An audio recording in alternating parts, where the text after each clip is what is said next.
tengah panasnya konflik geopolitik di Timur Tengah, terdapat satu lokasi yang sangat penting, namun masih belum disentuh oleh serangan Amerika atau Israel. Lokasi itu ialah Pulau Khark. Terletak kira-kira 25 km dari pantai Iran di Teluk Parsi. Pulau kecil ini sebenarnya adalah nadi ekspor minyak Iran. Hampir 90% minyak Iran dihantar ke seluruh dunia melalui terminal di pulau ini. Dengan kata lain, jika Pulau Khark lumpuh, ekonomi Iran boleh terhenti serta-merta. Persoalannya, jika pulau ini begitu penting, mengapa ia tidak diserang?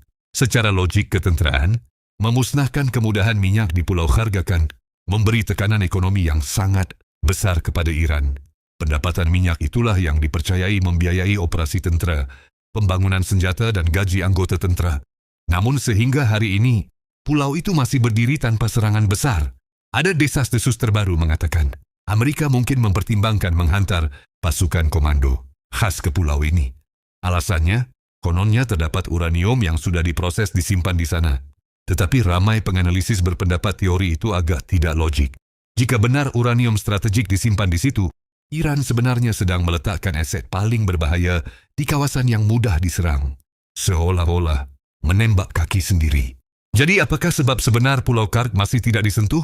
Jawabannya mungkin datang dari satu kuasa besar dunia, China. China merupakan antara pengimport utama minyak Iran, dan sebahagian besar minyak itu keluar melalui terminal Pulau Khark. Ini menjadikan pulau kecil ini bukan sekadar aset Iran, tetapi juga kepentingan ekonomi China.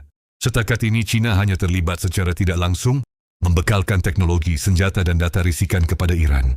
Namun China masih tidak masuk ke medan perang secara terbuka. Tetapi jika sesuatu berlaku kepada Pulau Khark dan bekalan minyak ke China terganggu, ramai penganalisis percaya China mungkin terpaksa bertindak lebih agresif. Dan disinilah permainan strategi global menjadi semakin rumit. China tidak perlu menghantar armada besar ke Teluk Parsi. Cukup sekadar menggerakkan beberapa kapal perang ke arah Taiwan. Langkah itu sahaja sudah cukup untuk membuka satu lagi tekanan besar kepada Amerika.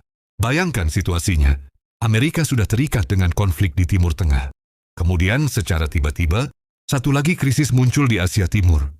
Itulah sebabnya, kadang-kadang dalam peperangan, perkara yang paling menarik bukanlah apa yang berlaku, tetapi apa yang tidak berlaku. Pulau Khark mungkin kecil di peta dunia, namun dari sudut strategi geopolitik, ia adalah salah satu titik paling sensitif dalam permainan kuasa global hari ini. Dan dari konflik seperti ini, strategi bukan hanya tentang kekuatan, tetapi tentang kepentingan, hubungan dan keseimbangan kuasa.